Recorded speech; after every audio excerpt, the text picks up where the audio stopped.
find me a family that will love me and unconditionally, because there's a difference between conditional and unconditional. Conditional is, I'll love you as long as you do this, or as long as you do this. So like in my case, I guess, I'll love you if you stop throwing all these temper tantrums, or if you're an easy child. But for them, they gave me unconditional love. Like my mom once said, when I was throwing one of the huge fits, she said, it doesn't matter how you act, I'll love you no matter what. And so that really meant a lot to me.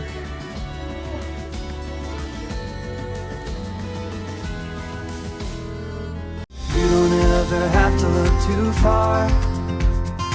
You don't have to cover up your scars. You're perfect, darling, just the way you are. So before you think to rip yourself apart, open up my heart and you'll find love, love, love, love. So today I am ready to open up about my foster care and adoption story. And then after that, I'm going to do a Q&A about on the video of when I met my brother. I think the main reason I was put into foster care was because of like drugs from my parents, or abuse, I guess. That's what I was told. And so pretty much I grew up from there knowing only one person, and that being Josh himself, my brother. I didn't know that the people there, we called them staff in the group home, I didn't know that they were workers. I thought they were our actual parents, so I thought we had a pretty big family.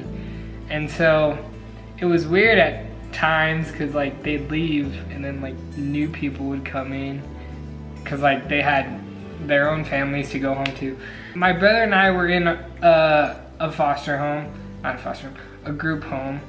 And then we found out we had a baby sister that came to go and live with us. So then it was us three. Then we went to a foster family that was going to adopt us. So there were a lot of problems between me and the parents. Like, we just never really got along. Here's my perspective on it, or kind of what I've heard, is I think that Alex was confused, and I think he was going through a really hard time being that young and going into a group home at the age of 3. I think he was 3 years old. From what I've heard is he's thrown like a lot of fits and temper tantrums and those kind of things. So I wouldn't say you were a problem, or there was problems, but I think that it was difficult. Agreements. There were a bunch of disagreements, I guess. And so it got to the point where they would have to like restrain me.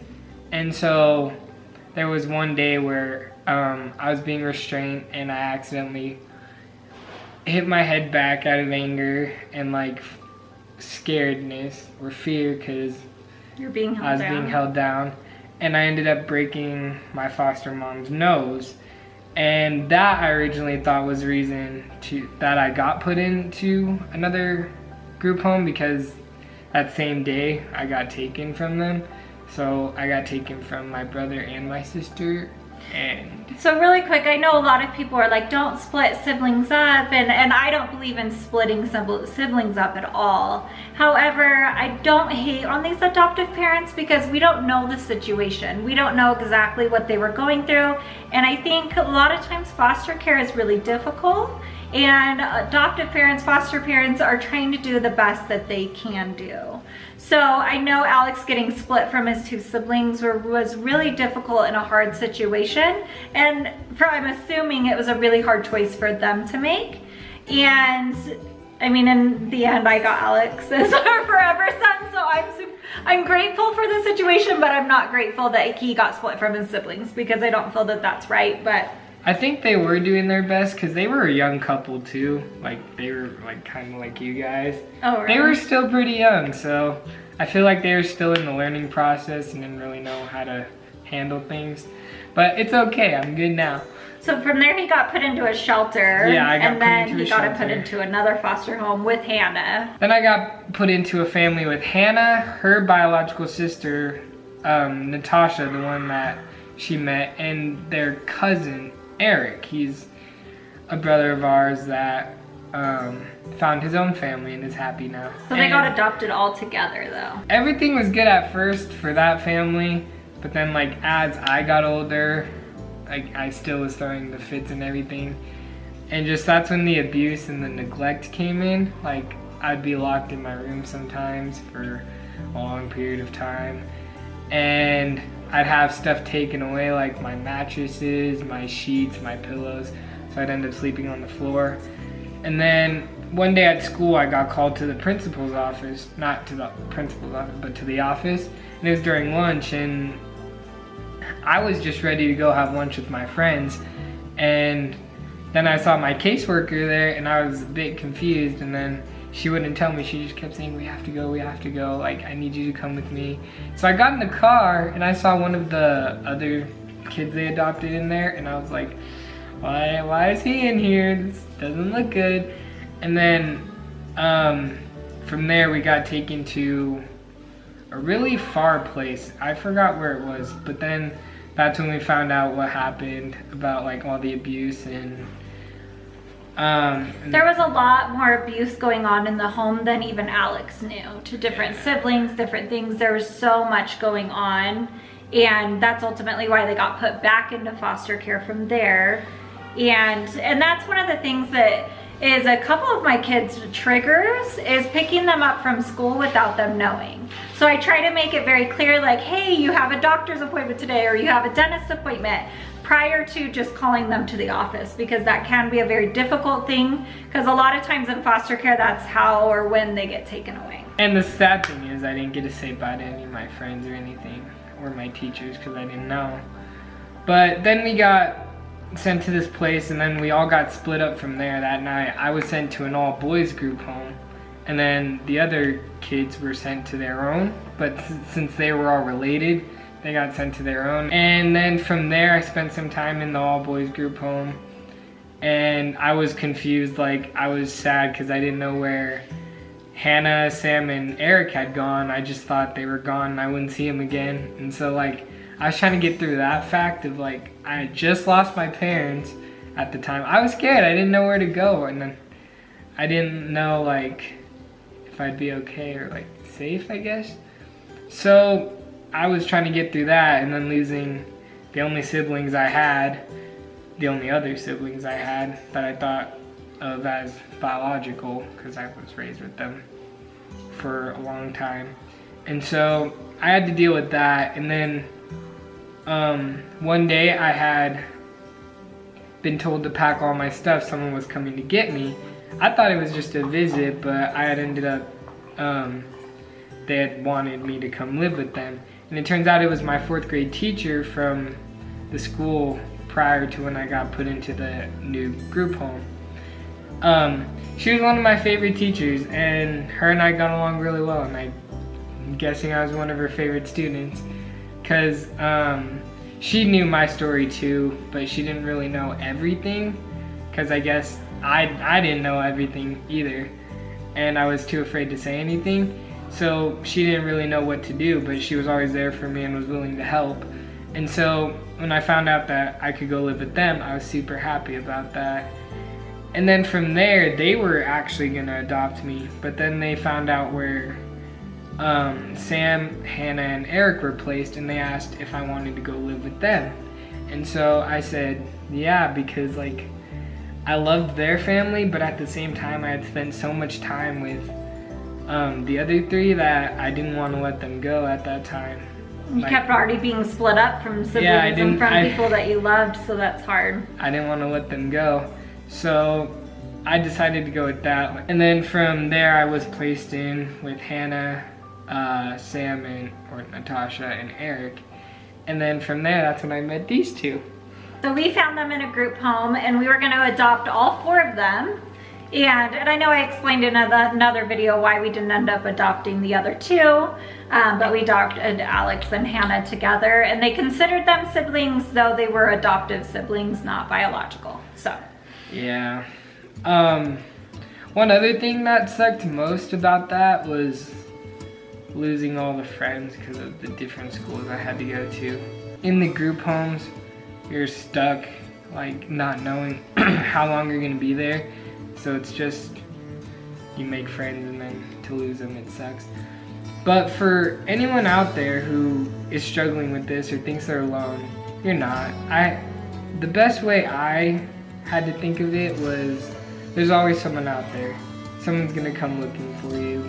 Someone's gonna be there for you. And another thing is, I don't want to go into religion, but I wasn't very spiritual at that time, but I still used Christ as a motivation for getting through things. And so I would pray to him like, please find me a family that will love me and unconditionally, because there's a difference between conditional and unconditional. Conditional is, I'll love you as long as you do this, or as long as you do this. So like in my case, I guess, I'll love you if you stop throwing all these temper tantrums, or if you're an easy child. But for them, they gave me unconditional love. Like my mom once said, when I was throwing one of the huge fits, she said, it doesn't matter how you act, I'll love you no matter what. And so that really meant a lot to me.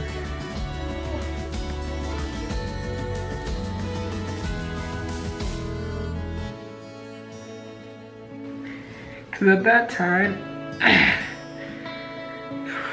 I really figured out that someone actually cared and they wanted me and loved me for who I was, even if I was difficult. And so I remember that day that he's talking about, and he was having this huge temper tantrum, having a really hard time, and he ended up sitting on his bed and he was crying and he was saying, it's okay, you can send me back, you can send me to a group home, you can send me away, because of how he was acting. And that's just when I put my arm on his shoulder and I told him, I'll love you no matter how you act. And I think that's the first time that he had felt unconditional love. And I think that it was, and he even said like a few days later, like, no one's ever said that to me. Like, I've had to be a certain way, I've had to act a certain way, I've had to not be myself in order for somebody to love me and not send me away. And I think that that's really hard. I think it happens a lot in foster care, unfortunately. I think that some people think that they want the ideal kid and they want a perfect situation, and I think that's not true love. That's not what love looks like, and love is there for you through the hard times and the good times. So if you are going through a hard time, or you're currently in foster care and you're watching this video, just know you're not alone. Like, there's always someone there, and it may seem hard at that time, but just think like, one day I'll find someone, even if it's a best friend, even if it's an aunt, an uncle, grandpa, grandma. There's always someone. There's somebody that loves you. That's going to be there. And the other thing too that I think took Alex a little bit, and took even me in my own life, is you need to love yourself unconditionally. Yes. You're gonna make mistakes, you're gonna throw temper tantrums, you're gonna have a hard time sometimes, but remember to always love yourself. Yeah, it's not always gonna be your fault for the things that happen. And so if you're just beating yourself down, doubting yourself, saying, I'm never gonna be good enough, or I'm not worth it, or I'm not lovable, don't think that, because it'll only bring negativity, and then others might think that, because they'll feed off of your energy. But if you think like, I am who I am and I'm gonna make it through this, and I love myself for who I am, and one day someone's gonna figure that out and they're gonna love me the same way, then you'll make it through anything. That's so true, that's so good. Alex, one thing I've always loved and admired about him is how positive he is. No matter what hard time, no matter how bad he was treated by some people, he still looked at the positive. He still always looked at, things are gonna get better, I'm gonna be treated better, and just always had this positive, always has a positive outlook on everything, and I love that. Me too. All right, so we're gonna get on to a Q&A. Obviously there's a lot more to his story, but it's hard and it would take a long time to go through all of it. So the number one question we got asked is, where is Alex's sister? So Minako asked, where's the sister? They adopted a 5-year-old and a baby sister. This guy, only 3 years old, stayed in the system till he was 12, then he found a good family. So we kind of explained to you why it took him till he was 12. Unfortunately, with foster care and adoption, a lot of times it takes a long time to find your forever family. It's a process. I thought it was gonna take forever. And it kind of did, till 12 years old. That's kind of a long time. But where is your sister? I don't know. We don't know. So we do know the family that she was adopted into. We do not have contact with that family. So unfortunately, his brother Josh did ask for them to come, for the sister to come to our meeting. Unfortunately, they were out of town that weekend. So I don't know if it is a possibility. She is 13 years old. So it's up to the adoptive parents at this point on whether there will be a meeting or not. I just wanted to point out that the couple that was with his brother at the meeting was not the adoptive parents. A lot of people have asked questions like, wasn't that awkward? That wasn't them. So it wasn't awkward. It was just a friend of his. No, it's his best friend's parents. Yes. Is who that was with him. They're amazing, They're amazing super people. nice. They're awesome. And he's currently living with them and they treat him like a son. So I love that. I think that's amazing. Okay, this one's from Charlie A. and ... question mark. They are going to get together, ? They only live this far apart, ? What's next? ? LOL. Okay, so the funny thing about that is, ever since the visit, we've had contact and it's been great. Like, he's super fun to talk to.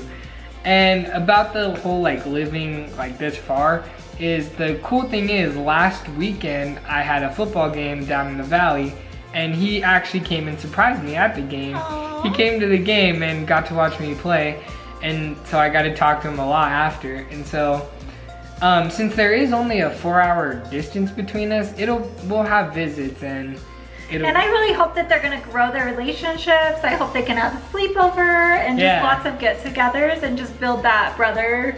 Actually, that brother bond never left. It is still there, but build their relationship.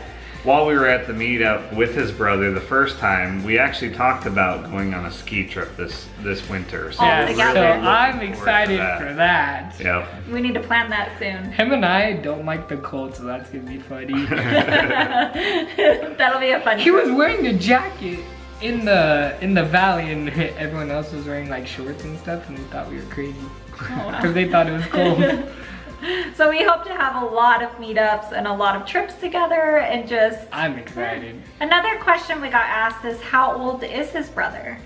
He's only a year apart. I thought he was 2 years older, but he's only 18. We thought he was 19 the whole time until we asked him, and he's like, I'm 18. He's like, I'm 18. I was like, oh, sweet. We're only a year apart. You're a year and a half apart. A year and a half. Like 18. But I thought he was like 2 years. I was like, dang. So to close things out, we really want to thank everybody for watching the Brothers United video. We want to thank everybody that commented. There were such funny comments, such heartfelt comments. Such amazing comments. Like Jane Smith 4H. I swear my YouTube algorithm treats me better than my exes. I didn't even know I needed this today, but I did. # congratulations. There was so many funny comments. You all are funny. And so sweet. Like some of the sweetest comments. They are. Everyone, we just love you guys. We love you guys. We love all of our My favorite family. ones are the ones who are like, who's cutting onions and stuff like that. Ninjas are cutting onions everywhere. Or someone had to go punch a wall to feel manly. The comment was, I had to punch a wall so I could feel manly again. I was like, okay. That one got me. That I was was funny. laughing on the floor. Oh my gosh. We really appreciate as well everybody that comments about Crystal and I being open to putting families back together again. The biggest thing that I want to point out, in especially Alex's case, we did his 23andMe test because Alex knew none of his biological family at all. He knew his brother and sister were out there, but we had no idea where they were, who they were with, or anything like that. And so, number one, 23andMe is amazing because it can help people find their family. And number two, it's important for us because it helps him find a part of who he is. And that's super important for kids. And Crystal and I want to support that. Yeah, and we feel like their birth families is like, a piece of who they are. And I personally don't believe in closed adoptions because I feel like that closes that door off, and it's like you never had a past, you never had these birth families or birth siblings out there, and that's not that actual case, unless it's a dangerous or bad situation, which there are some situations like that. A couple of our kids don't want to meet their birth families. So it just depends on how the kid feels and what they feel is right for them in their situation. But I feel like it's a huge piece of who they are. And I feel like that was my favorite vlog that I've ever done, because I got to really see that brother connection, and it was real and it was raw, and it was, you guys saw it as it happened. And I just think that that connection there was undeniable and just amazing. So we've said it in a previous video, we truly believe the more people in a person's life that loves them, the better. And that is truly what that video was all about. Thank you guys so much for watching, and we will see you guys next time. Bye. Bye.